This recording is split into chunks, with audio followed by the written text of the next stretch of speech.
Hello, everyone, and welcome. I'm Aura Vasquez. I'm the chair of the Climate Action Committee for the Angeles chapter. I want to welcome you to our webinar, Thinking Through Building Electrification, Implications and How We Get There. One of the goals of our campaign is to continue educating people about the benefits of electrification. And today, we want to explore what does building electrification means for Southern California, and what are the key goals? Improve indoor air quality, greenhouse gas reductions, or cost savings. And today we are joined by Dr. Stephanie Pinsett, who is the founding director and professor at UCLA California Center for Sustainable Communities. And Dr. Pinsett will share how much natural gas is consumed to better understand our reliance on fossil fuels and think about what can we replace by electrifying our homes and buildings. We will talk through who pays for electrification and where the electricity should be located. Then, as some of our largest cities in the region pursue building decarbonization codes, let's explore what this means for you and our community. So thank you so much, and please all welcome Dr. Stephanie Pinsett. Hi, everybody. I'm working on screen, sharing my screen. Here we go. Actually, I think I'm going to not exactly follow that script, Dora, but that's not too surprising, I suppose. I am trying to, sorry, I was just distracted by, there's too much going on. I've been on Zoom all day today since 9 a.m. So, and I had only time to go brush my teeth. So you'll pardon my scattered nature today. So what I thought I would do today is really give you a little bit of context about this whole question of building electrification, because unless you really understand how the energy system works, it makes it very, very difficult to understand what's involved in the transition. Because if you think about most households in California, about 50% of our energy consumption is natural gas. Your hot water heater, your hot water heater, your space heating, your cooking.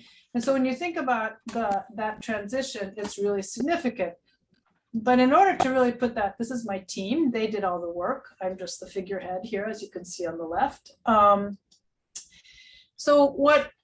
are a number of different issues with this energy transition, including a just energy transition, because low-income households, under-resourced neighborhoods, and communities of color have long borne the health impacts of the fossil fuel economy, including natural gas.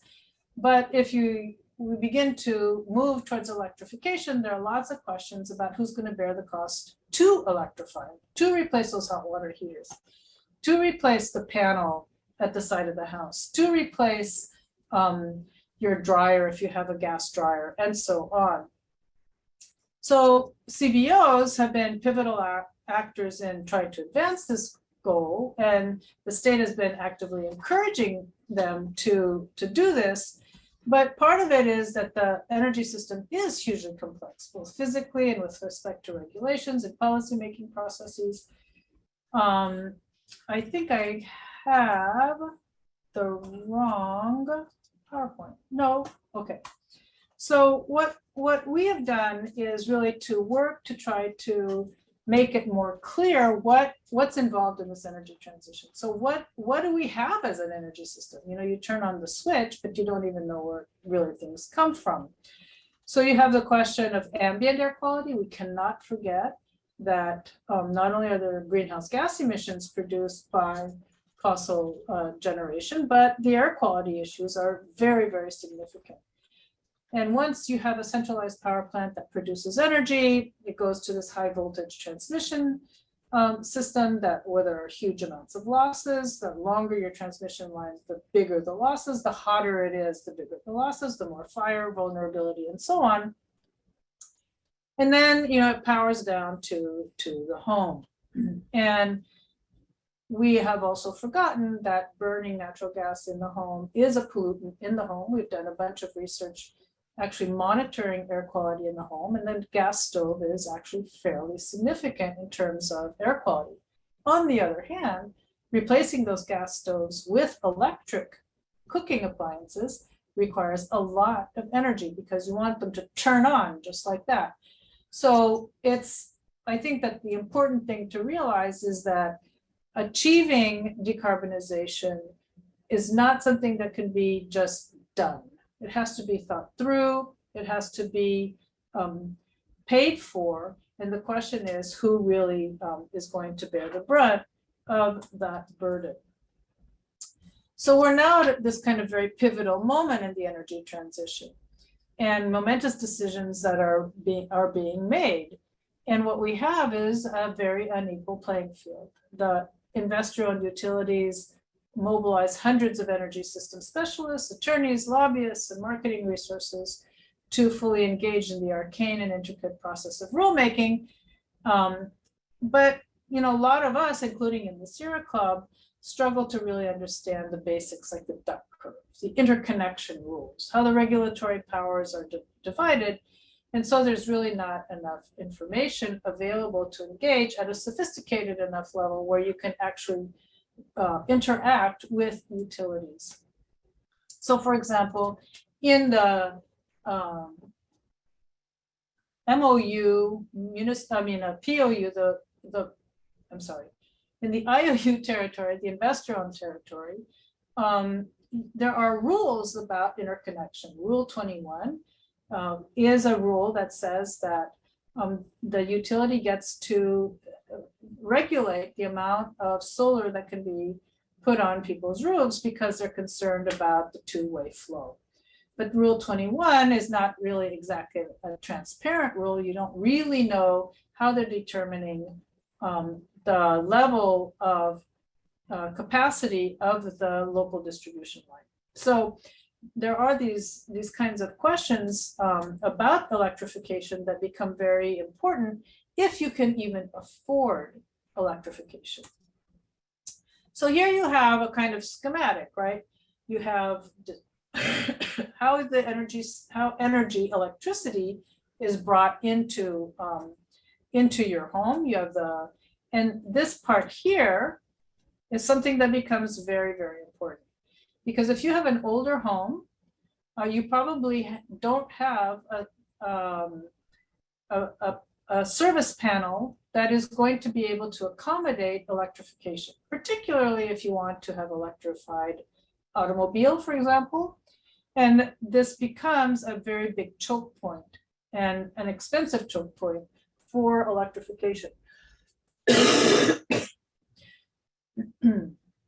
I don't know how many of you actually know what your panel capacity is, right? Where is that panel anyway? What does it do? Oh, there's some fuses. It's like, so the arcaneness of the system becomes actually fairly significant. That's a great question, Dr. Pincetti. And I also want to mention that for a lot of multifamily, which you're not speaking about here yet, but for them having, for example, virtual metering is important, or even a smart meter, which a lot of the older homes, especially in low-income communities of color, they don't have any modernized infrastructure to host electrification as we know it today. Sure. I think that one of the things that we have been looking at is the possibility of community solar. Because if you're a renter and you're living in multi-unit apartments, or if you have an old house and you can't host a rooftop solar array or you can't afford it, alternatives are to have community solar, and you have virtual net metering. Exactly. Utilities in California, the privately owned utilities restrict the amount of community solar that could be deployed through a whole set of rules that actually make not a lot of sense.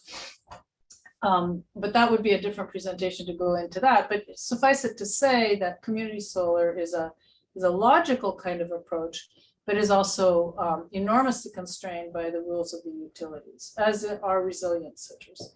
So I'm sure a lot of you have heard of this, this duck curve, right? So that demand for peak electricity has been increasing during peak hours because of increased heat and other plug loads. And one of the serious questions is, of course, we generate solar in particular during times of great sunshine, right? And when you come home at the end of the day, the sun is going down, and that's when you really need the energy, or in the morning when you wake up. So that is absolutely it's not very well synchronized with people's energy use. In addition to which, utilities, some of you may have experienced time of use pricing. And time of use pricing is intended to send a price signal about the cost of generating this power, right? And this power. But at the same time, that's when most people need the power. And you don't have a lot of choice, particularly if you don't have smart appliances, which themselves are a whole big issue around the kinds of rare earth materials that you need to build them, all the electrical components. You can program your washing machine to run at a certain time or whatever. But most of the time you come home and it's really hot in your house because it's a really poorly insulated house, and you can't afford, if you're a renter, you're not going to insulate your apartment. It's the role of the landlord, and you come home and it's really hot. So if you have air conditioning, you turn on your air conditioning. You're not going to wait until the price of energy goes down if it's 110 inside. So the whole thing about time of use pricing is a very regressive kind of approach, particularly for low income people who don't have the kinds of choices in terms of their appliances that the more wealthy may have, or as well-built buildings. So actually, what happened is I have two different, very closely related PowerPoints, and I clicked on the wrong one, but we'll run through this really quickly. But because it gives you the structure of the industry. But so you have the generator, you have the reseller, the utilities, and then us, the end user. And this system is organized in a very complicated way. It's really important to understand this because in our region, we have the opportunity to, we have the two examples. We have the publicly owned utility, which is LADWP, and we have the investor-owned utilities, which are Edison and the gas company. So what does that mean? The investor-owned utilities are regulated by the California Public Utilities Commission. This commission is made up of 5 people appointed by the governor, confirmed by the House, the Senate, I think. And they basically their job is to make sure that the utility makes a profit, 10% profit, that the utility has enough money to invest in its infrastructure. And as we've seen with PG&E, they have not done so because we're going to be spending $20 billion reinforcing their grid operations, and that the prices of power are affordable. PUC regulates taxi companies, it regulates private water companies, and their job is really to make sure that there's not price gouging, but that the utility is doing its job in terms of providing the service, because it's a public monopoly. It's a publicly regulated monopoly. On the other side, you have the publicly owned utilities, Sacramento Public Utilities District, SMUD, SMUD, and then LADWP and a few other ones. And these are actually regulated by us through our elected officials. And that is enormously important to realize. LADWP, on top of it, is a vertically integrated utility. It generates its own power and it distributes its own power. The investor-owned utilities no longer do that because of the price gouging that occurred with the Enron scandal in the mid-2000s. Sorry, I'm going to see the doctor tomorrow. Hold on.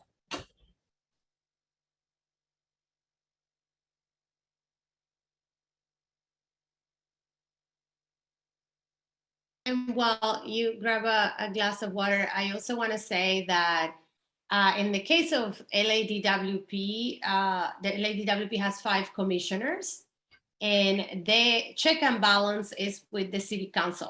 So when they make decisions, the city council has to approve them, and the other way around. So it's a check and balance. And also LADWP commissioners are appointed by the mayor of Los Angeles. So, and Aura was one.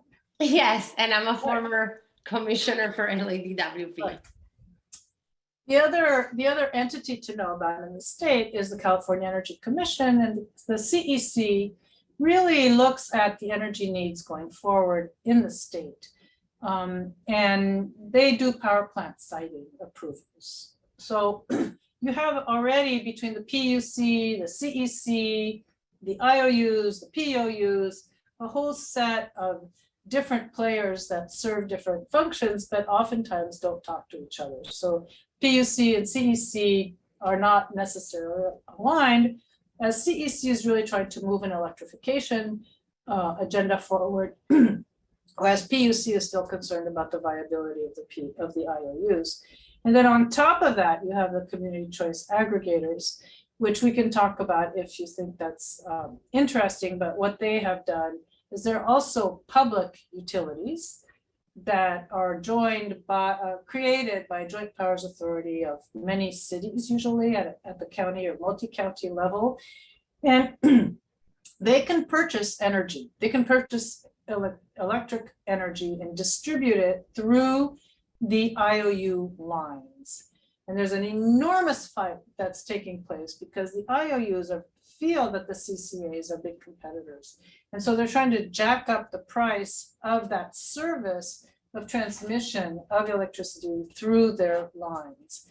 And it's actually a very interesting situation in California, because the CCA can offer a higher renewable proportion than the IOUs. And go ahead, Aura. I wanted to mention that also we have the largest CCA in California right now, which is the Clean Power Alliance. They have about 23 or 29 different cities that have joined, and they're mostly in the territory of LA County, because LADWP covers LA City. But yeah, I like that you point out that they get to adopt to renewable energy faster, just because the way that they kind of behave as an aggregate.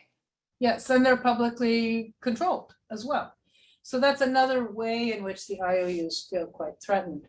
I just wanted to quickly review when you talk about DERs, what's a DER? It's like all this vocabulary that I've been trying to learn over the past decade or so.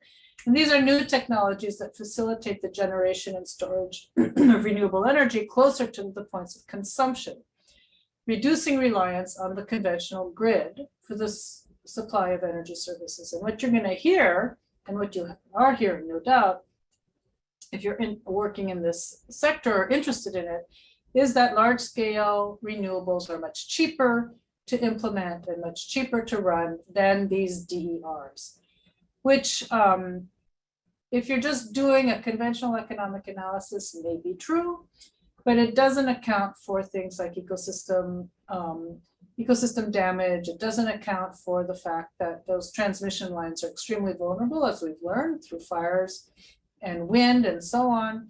And there's a way in which the dollar numbers don't really reflect the larger set of considerations around reliability, resilience, local control, and so on. But it's a huge fight going forward, because the investor-owned utilities are really going like mad for centralized systems in order to be able to amortize their grid and to build more grid, actually. So part of the problem is, as we've heard, in addition, that these DERs and the incentives have really been targeted towards more affluent neighborhoods because they can afford it, right? Arnold Schwarzenegger's million solar roofs, right? They were only accessible to people who could take advantage of the incentive program. But if you don't have any money, you can't take advantage of the incentive program. It's like a rebate on your really efficient washing machine. It might be $300, but that washing machine is $800 or $900. Well, if you don't have $800 or not, you know, the rest $500, you aren't going to be able to get one.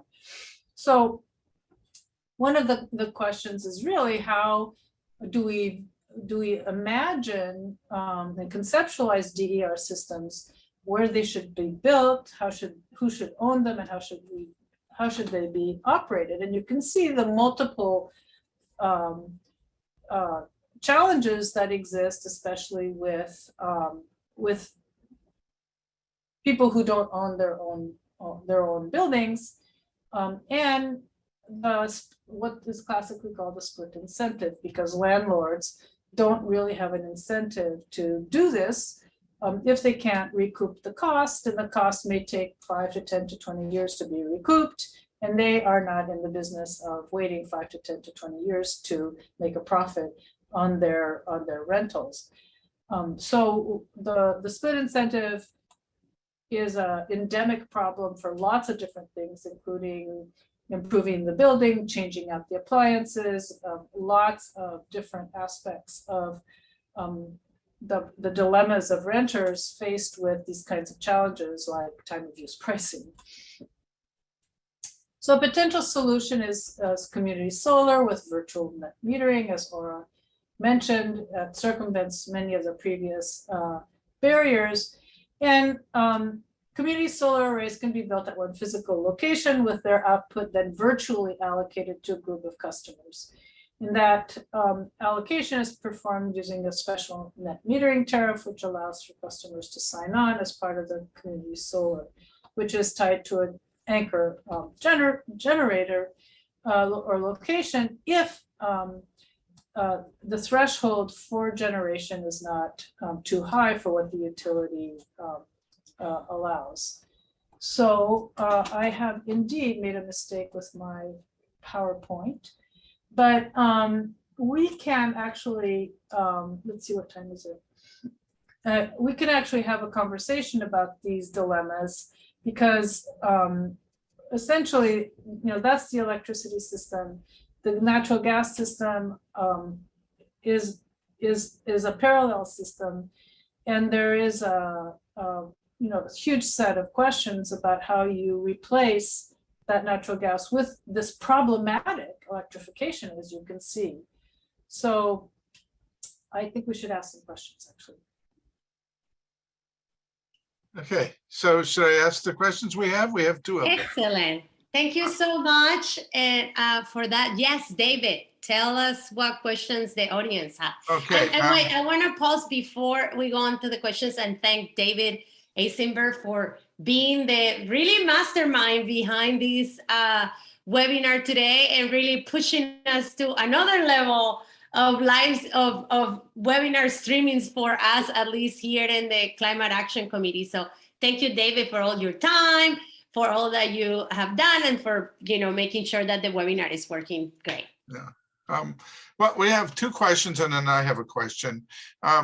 One is from Catherine, and she asked, how can we stop the CPUC from allowing gas companies to provide subsidies and rebates for gas appliances, and they use ratepayer funds when we really need to be replacing them with electric appliances? That's a really good question, and there are a couple of different aspects to that. One is that historically, so we're living in a period of a historical vestige, right? So the regulation of the IOUs really comes out of the progressive era, and the idea in the progressive era was to counter through regulating these big monopolies with a process that ensured that they would still get profits, but that the public would not be gouged. And what we've had over this past century is 2 systems, right? And the idea owned by generally two different companies. So especially in Southern California, you have Sempra Gas and Edison. In San Diego, it is mixed, but overall in the state, you have two separate systems. So the cross-fertilization between those two systems becomes problematic in terms of accounting, for one. How do you use ratepayer money to cross-subsidize electric appliances? Or if, say, you have an all-electric home, it becomes very complex. So in terms of the sheer accounting, those have been kept separate. But I think that going forward, that's a very valid question to start to ask, particularly for the utilities that serve both natural gas and electricity. Yeah, I also want to add to this question that Catherine is asking.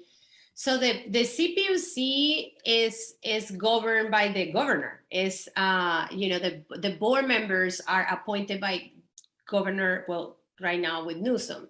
So this is why it's so important, our electoral work as well, and to make sure that they also know what our priorities are. And in our committee, at the Climate Action Committee, we often talk about how we build power and how we also empower people so that they can advocate for themselves. So those calls to the PUC are important. Those emails to the PUC are important.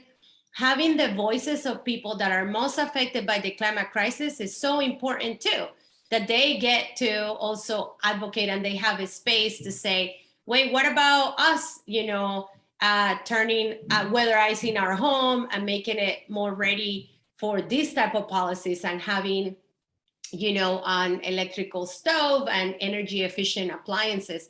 So this is something that as an organization, we can really make a huge dent and have a really impact because, we're a very respected organization. We have hundreds of volunteers. And today, actually, we have also hosted this webinar with the Sunrise Movement, who is a youth-led organization also protecting the environment, and they're gonna also let us know a little more about how this connects to the Green New Deal and what we can do together to make sure that these policies get passed and that these incentives are also a reality in the future for us.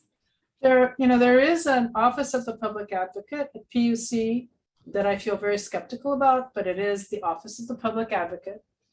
And it's an important tool to use in order to really push the public voice at PUC, because the PUC itself is so complex in terms of being able to access. So I heartily endorse what Aura has said, and it is a political commission. It is entirely political, and so putting pressure on the governor's office, putting pressure on the governor, will translate into more political pressure at the PUC, but also then using the public advocate and writing the PUC members themselves is really important. And also there are allies in the staff at the PUC. If you have any time at all, finding those people in the PUC who themselves are rather distraught by the direction of things can be helpful as well. Okay. So we're getting questions rolling in. The CCAs can also create their own renewable energy, local community solar microgrids, so they're not under IOU control. I'm not sure that's a question, but it's there in the question. So, David, I think I can maybe mention. So actually, the CCA in LA is actually procuring right now a lot of community solar programs. So they're asking for nonprofit organizations to partner up with, energy companies to make sure that they have the energy that they need in basin. So yes, they are really taking it seriously. And I couldn't be more excited because I'm a renter and half of this city actually is a renter. Yeah. And imagine if all of the renters in Los Angeles will have access to renewable energy and we wouldn't consume fossil fuel, energy. So that will be so impactful. You're right. And then, but what has happened in the past is they haven't gotten any proposals, ironically enough. So it is time now to take advantage of the opportunity. Yeah, absolutely. Okay, I'd like to ask, I live in Glendale, California, and we're active in fighting, they want to build 93 megawatts of new gas generators. That's right. And they rammed it through city council with the scare tactics of saying, they used that little chart you had with the wave, and they said, oh, well, we can't use, we have to build gas generators because of this, even though it wasn't in the EIR. And their excuse is because everybody's electrifying, and they're getting electric cars, and the people are electrifying their buildings. Even though other cities aren't doing that, so how do we counter that argument? Because it doesn't seem like, when you showed that chart from 2012 to 2020, it doesn't really seem like there was that much of an increase that would throw the whole predictions of energy use off as much as they claimed. Well, I think that what we need to take into account is decommissioning natural gas. Yes. And so once you start taking that into account, if you are moving towards a decarbonized system, the demand for electricity will go up significantly. So, and that, I'm not defending the natural gas power plant. I'm just saying that that's an important consideration. So you have to understand that these utilities, particularly, I think, and I have sympathy in my heart for the POUs, they're afraid, they're scared. They're really scared, and the whole fiscal structure of procurement of more renewables versus going down the line of doing something that is more conventional weighs heavily. And where are they going to get the funds to either build the new gas-based generation, or procure more solar? And often these utilities just don't have the kind of technical skill and experience to know what to do. They are conventional utilities. They are stuck in a mode. So I'm not defending them. I'm just trying to say how the issue is how to educate them and bring them along and show them examples of success. Because there's nothing like showing them an example of success that will alleviate their fear of not being able to provide enough electricity to their constituents. The other thing that we also have to look at, and that's really difficult, is that some people use excess energy. We're talking about, the EJ considerations come in a lot, but we don't talk about people who use excess energy. And that is part of creating EJ lack of energy. So, rate structures, even though we have Proposition, 218 and 26, rate structures really need to be looked at very, very carefully. Okay. David, if I just may add, it's very typical that utilities feel that way, that they need all of the of the power reliability right at the moment. But one thing that is also good to remind them is battery storage. So the idea of microgrid technology, and how investing in new technology in the long run is going to be better for any city.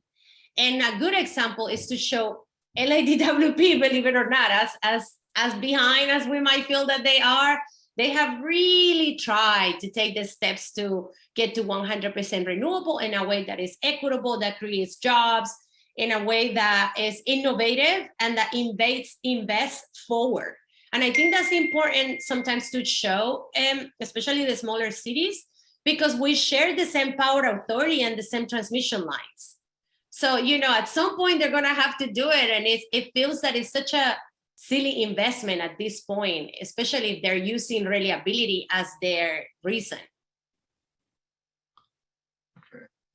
Ed asked, please discuss the relative reliability of electric versus gas. You know, if the power goes off, you can use gas in some appliances, you know, but you can't do them in an all-electric home. So you know, I'm just assuming, I'm thinking, well, if you have battery backup, that's not an issue. But I don't know, he's asking your thoughts on this. Well, I actually think it's a very good question. And I think it's a complicated question, actually, because it has to do with what our expectations are of the reliability of power. And we in the United States have been enormously fortunate to be affluent enough to build power systems that appear to be able to satisfy any amount of demand. So from the mega mansions in Beverly Hills to the small little houses in South LA, everybody is assured of electricity and natural gas when they want it, right? But I think that that's something that we need to look at a lot more carefully, because going forward, any alternatives are going to be costly in many different ways, whether it's materials costs, rare earth mineral costs, where the impacts of mining lithium for batteries. There's no free lunch. There's no free lunch anymore. We've run out of a free lunch. We never had a free lunch, but we thought we did, but now we don't. We really just don't. So part of the challenge is to assure that people have sufficient energy for living decent lives. And to have sufficient energy, say, you're on dialysis. Well, you have a different level of sufficiency need than somebody that doesn't. And, this idea that you can go out and buy refrigerators that are as big as a house, that have ice making, cold water making, God knows what making, is a kind of preposterous thing. And they are enormously energy intensive. So we have to begin to say, okay, what's enough? If I have a tray that I can put in my freezer to make ice cubes, am I really going to have a less quality life than if I have an automatic ice maker? And so rolling back a little bit, some of that excess huge energy consumption is what we have to start to do into the future, so that everybody has enough, and we're not paving over thousands and thousands and thousands of acres of land that has other functions, by the way, with solar to be able to have enough to power everything you want. So I think that we're in a kind of moment of inflection going forward. And this is not about sacrifice. I mean, if I can't have an ice maker, I don't think I'm really going to sacrifice my quality of life. If I can't power a medical device, that's different. And so we have to really start asking ourselves, what's enough to make us have a good life? And that's a really important part of this energy transition. Yeah, and if I can just add, because I see another question and I know that we have to move forward, and I see some really good questions. Somebody's, for example, asking about DER, so distributed generation, and having power that we generate right here in near our homes through our churches and maybe our supermarket and our local, so having microgrids is going to become so key to this electrification or decarbonization next phase. Because the more we rely on a centralized way of producing power, like a gas plant in Utah, for example, which is like for LADWP, the more we're gonna have that uncertainty that if something happens, an earthquake, a storm, a fire, you know, I don't know, like an attack, a terrorist attack, you know, the more we're gonna have those vulnerabilities. But imagine if in your neighborhood and in your home, you have solar panels, you have battery storage, and you're completely almost what we like to call now off the grid. You know, how different the world will be. And also, you know, this is part of this capitalist kind of inherent system that we, you know, dealing with right now, where in the past only a few have had all of the access to generating power, and now we're asking utilities, we're asking government to open that up to all of us, for us to see a real energy democratization, like energy democracy. So I wanted to bring that up because I see some DERs and I see some other really great questions. And I don't know, David, how many, I know that we're past like 5 minutes, but I'm wondering if. Maybe we move on, and you know, because you've answered the DER question, we move on, and then we come back to the questions.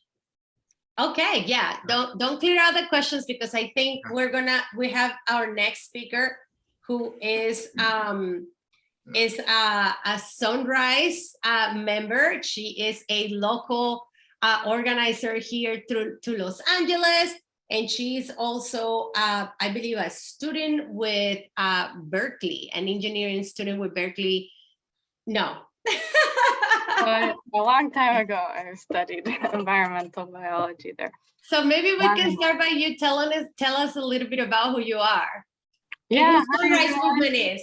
Yeah, my name is Linnea. I use she, her pronouns. And yeah, I'm an organizer with Sunrise Los Angeles, which is the local hub of Sunrise Movement, which is a youth-led climate justice movement fighting for a livable future and good jobs for all, which is the Green New Deal. So yeah, I'm going to talk a little bit of, I'm going to try to share my screen real quick. Let's see. Sorry. Wait, where did it go? Oh, here we go. Share. Can you all see? Yes. Okay, cool. Yeah, so basically, just gonna talk a little bit. I'll try to go through it quickly because I know we're running low on time. Just sort of grounding the building electrification in the sort of framework of the Green New Deal. I can't see the chat now that I'm sharing my screen, but if people want to put in the chat sort of what comes to mind when you think of the Green New Deal. Let me see if I can open the chat. Oh yeah. Let me enable the chat. Okay. Everybody. Thank you, David. All right. They'll be able to put the chat. We'll see the chat. They won't see each other's chat. Or do you want them to see, everybody to see? Yeah, if people, you can click to everyone instead of host Okay, panelists. there we go. Everyone can see. AOC, yes, we love AOC, our queen. Anything else? Change, nice. Revolutionary, electric transit. Yeah, these are great. You can keep them coming, but I'm gonna just move on. So basically, folks may know, but just basically, the Green New Deal is, so it's not a bill. A lot of people think it's like this one piece of policy, but it's actually not. It's a non-binding resolution. So that means it's not one piece of policy. It's not even a policy proposal. It's just a sort of vision document of where we want to go. And And this can be enacted at all levels of government, from federal government down to the city level. So basically, in one sentence, the Green New Deal is a resolution that offers a roadmap for how America can decarbonize our economy, address inequalities, and create millions of good jobs all within this decade. And it's inherently intersectional at the intersection of climate, racial justice, labor justice, and other movements. So no big deal, just solve all the problems. Just the basic structure is there's an introduction, and then the first part of the Green New Deal is what America has to do to address the climate crisis. So that's like basically just decarbonization, which I'm going to talk about in a second. And then the second part is if we're completely shifting our economy, that's going to create a lot of economic change and potentially pain for workers and for working people. So the second part is how do we protect people and communities during this transition? So that's more like social programs. So the part one, it's like, you know, we need to invest in renewable energy, EVs, public transit, climate resiliency, clean manufacturing, retrofitting and repair, regenerative farming, etc. And then the second part includes things like a federal good jobs guarantee, affordable education, environmental justice and indigenous sovereignty, protecting public lands, waters, and oceans, Medicare for all, and public housing, and public banking. Of course, the Green New Deal name, it comes from, is evocative of the New Deal, where, you know, during World War II, America was facing this existential threat of fascism, and we, you know, all sectors of our economy mobilized to address this threat. And so the Green New Deal is calling for us to use that same level of effort, mobilizing every sector of the economy to rapidly transition away from fossil fuels and build an economy based on care and resilience. So that's a basic overview, really quick, of what the Green New Deal is. And then, it's also basically saying we're already going to have to change our economy so much. Why don't we use this opportunity to also multi-solve and address other systemic issues that we're facing? Because climate change, of course, is not an isolated issue. It intersects with all these other problems that our people are facing.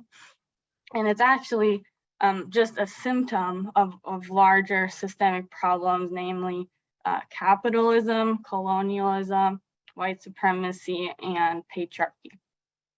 So yes, that's a philosophical framework that we our Sunrise Movement and other aligned organizations use for fighting for Green New Deal policies. So building electrification, it can be, you know, sometimes this very distant seeming and technical issue, but it's actually a really, really essential part of decarbonization, which is that first part of the Green New Deal, especially in Los Angeles. So basically just also decarbonization, we use that term a lot, but that just means we need to stop emitting carbon. We need to stop emitting carbon from all sectors of our economy. So how we do that, like how or decarbonization works, is all sectors of our economy that can be electrified should be electrified, and then we should be using renewable sources to produce that electricity.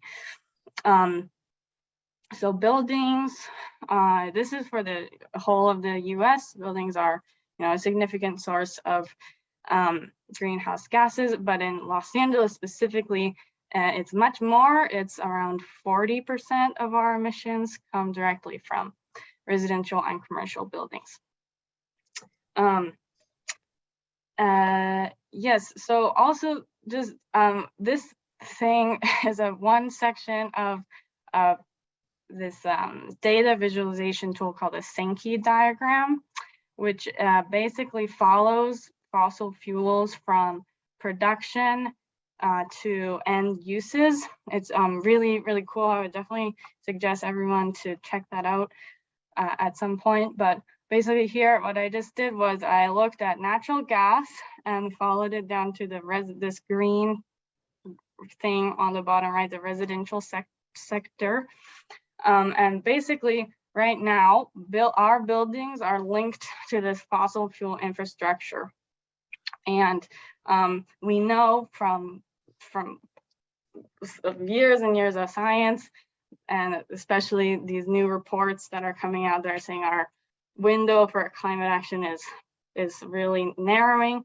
We need to take everything that can be taken off of fossil fuel infrastructure and transition it as quickly as possible. So then if you go all the way down to the end uses here of residential energy use, the end uses are mostly space heating, water heating, and other, which is mostly cooking, like stoves. And all three of those things, we have the technology already to rapidly decarbonize. We have affordable and scalable technologies to not have to use fossil fuels for those uses. And the other part of why building decarbonization and electrification is so important here in Los Angeles is because it's more political, and because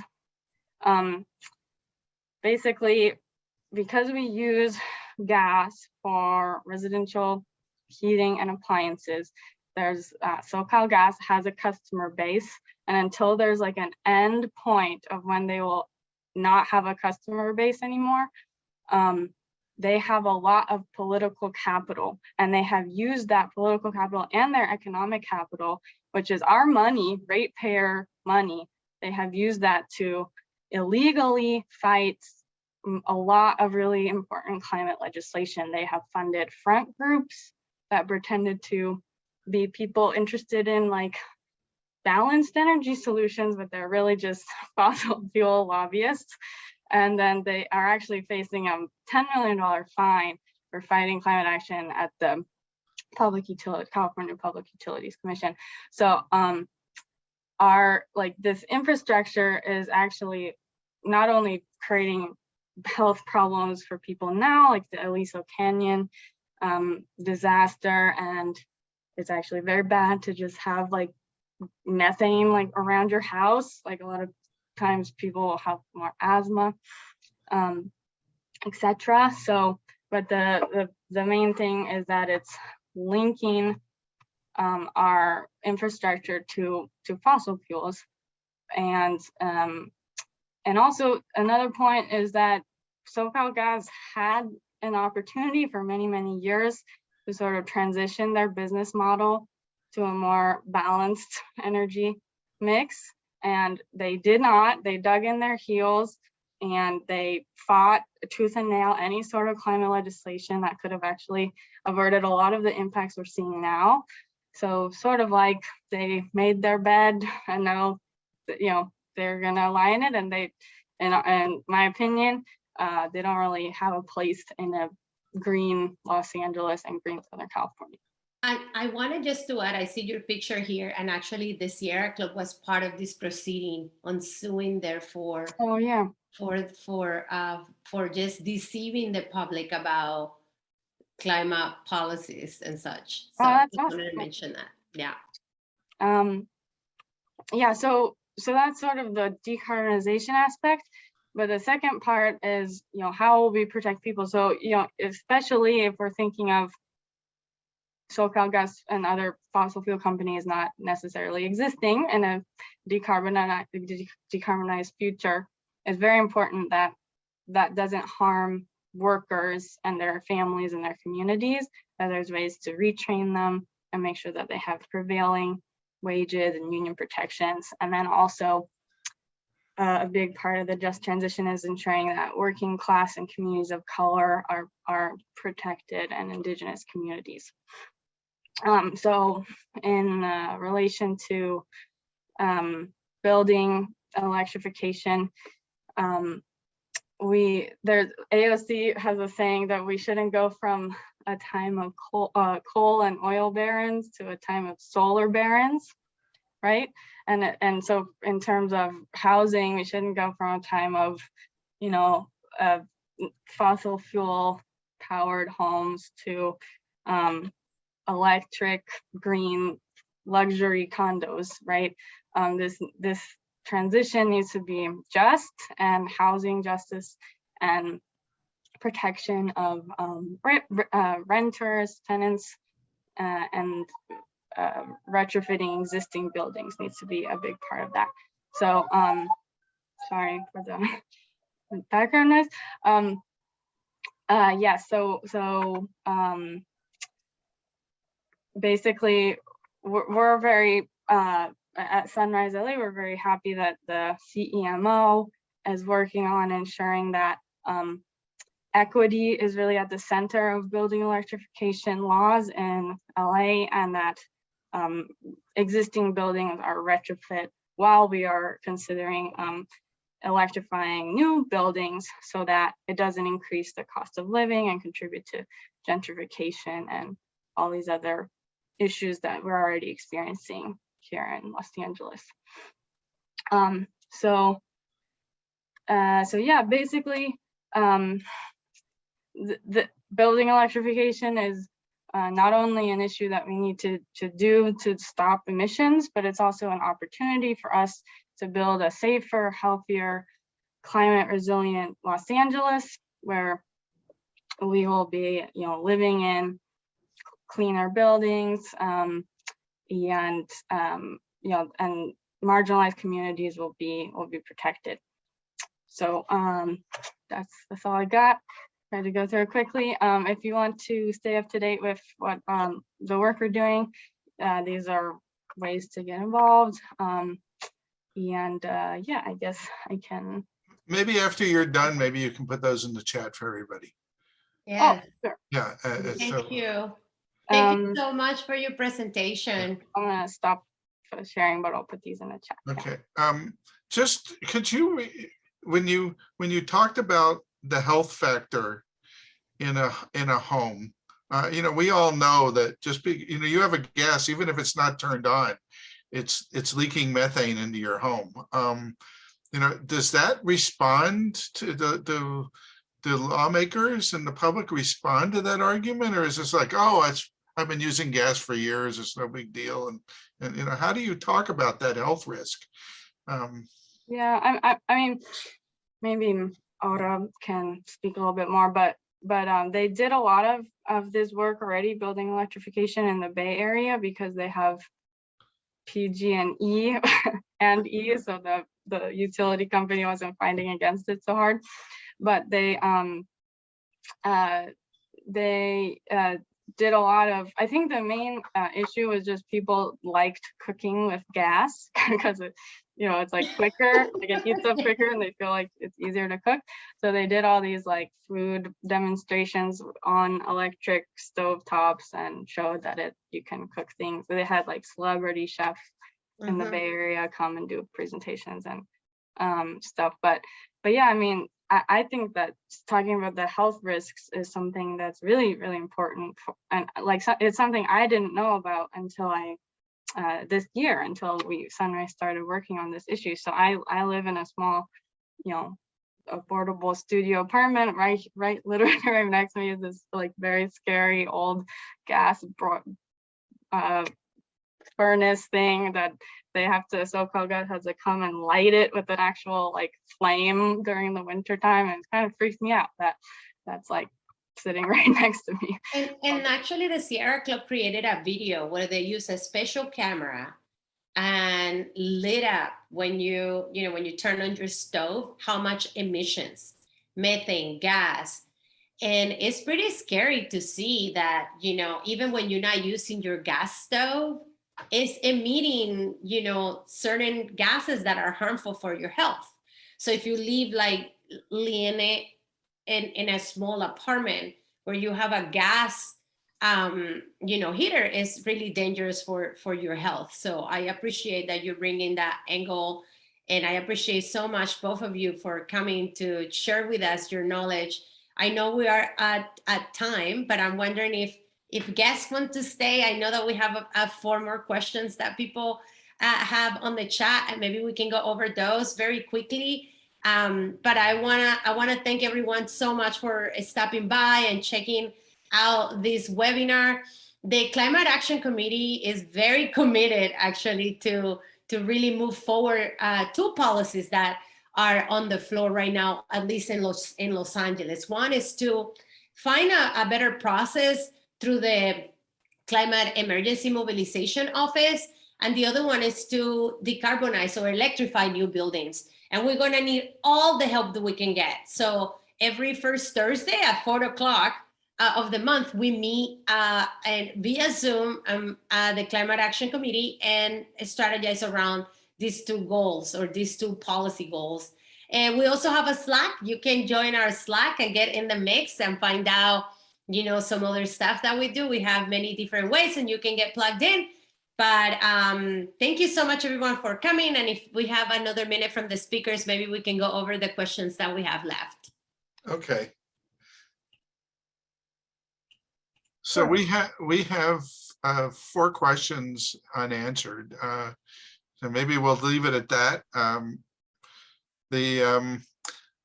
When you think about the priority for sectors to be electrified, what's the priority? Residential versus single family, commercial versus industrial, or do we do everything at once? What would be the best legislative approach, or for our local governments or state governments to approach this? I think it depends on your goal. So if your goal is really to advance equity, we need to overcome the split incentive problem with renters, and somehow develop a program where buildings are targeted for retrofits, so that low-income people can have opportunity to have decent tempered space, and that may mean adding air conditioning. We did some work out in Avocado Bassett neighborhood near out by the closed landfill in East LA, and people's temperatures inside at night in the summertime was like 85. And that's really hard to sleep at 85. So so I think that creating programs where rental units are targeted for retrofit is extraordinarily important and would be my first priority. And how you overcome, the question of gentrification that might accompany that, right? Because there'll be nicer units, is a really, really gnarly legislative question. Are there any examples, if we're talking to our city council members and we want to tell them about, raise the idea of, electrification retrofits for rental units? Are there any cities that have done this successfully, and how to, that we could point to and say, here's your example, or would we be pioneers? Well, not that I know of, but there's no harm in being pioneers, is there? Okay. Our next question is, since there are clear financial conflicts of interest between for-profit utilities and the imperative to invest in eliminating natural gas and expanding renewable energy production and storage, should our elected representatives push to convert investor-owned utilities to public utilities? Well, for me, that's not a hard question. It's of course, but it's it's really expensive. And so the question is, do you use something like eminent domain, right? We have tools that are available that we have really backed off using for a very long time. This is in the public interest, just like that freeway used to be through Black neighborhoods. So why not use it to essentially expropriate these large investor-owned utilities? The other piece to this that is very scary, what I'm going to say is extremely threatening to utilities. The idea of deregulation. Because a lot of the way that we're regulating utilities today is based on the utilities, of those days where we were just getting any sort of like joint power. And, we're in 2022, now we work from home. We just went through some of the most incredible moments of our lifetime. We went through a pandemic together. Some of us survived, some of us didn't.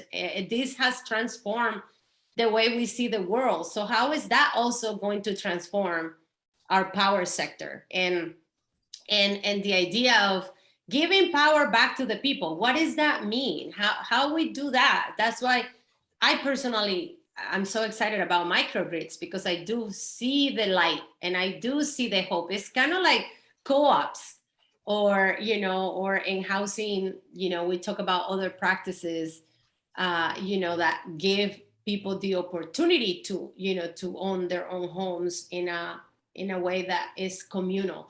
So, how do we do those things? And yes, having public utilities might be the answer, but it's not perfect. And as you guys know, we live under LADWP, who has been tainted by corruption scandals and mismanagement and parade of general managers, and it's not a perfect system. So, again, we're in another era where we can maybe re-envision even how public utilities should look like. I would like to address Angela Bai's question about the economic benefits of DER very quickly, because I think it's a big one. I think it's more complicated than most economists will encompass, because if you do the straight economic calculation, the cost benefit analysis, if you're not taking into account resilience, and you're not taking into account labor, you're not taking into account all these other things, centralized solar is way cheaper. But if you begin to take into consideration climate impacts on transmission, the amount of jobs that could be generated locally by deploying DER, the possibility of people really understanding their energy system, which should be taken into consideration, and so forth, it becomes a different kind of economic analysis, but it's not being done. I think, Angela, you have a really important point and question here. And Linnea, I think. And then, just to add on to that, DER is much better for using existing infrastructure to sort of multi-purpose it and have electricity generation. Like, we have a bunch of warehouses all over Los Angeles. So why don't we put a bunch of solar panels on top of them? I'm a biologist, so I always think about the natural ecosystem. So our deserts, which is this very vulnerable, very unique ecosystem with lots of endangered species and everything, it's already being endangered just because of climate change, and it's now huge swaths of the desert are just being turned into these giant solar farms, which of course, we may need those because we need to increase our electricity generation, but we should first try to use existing land uses, and for example, farmland or urban areas or roads, so we don't have to disturb as much natural systems. And again, I spoke earlier about energy democracy. And I feel that distributed generation really hits that. And in the question, actually, I think the person that asked the question talked about kind of how can we have a much more communal, community-led development. And that's what we push for.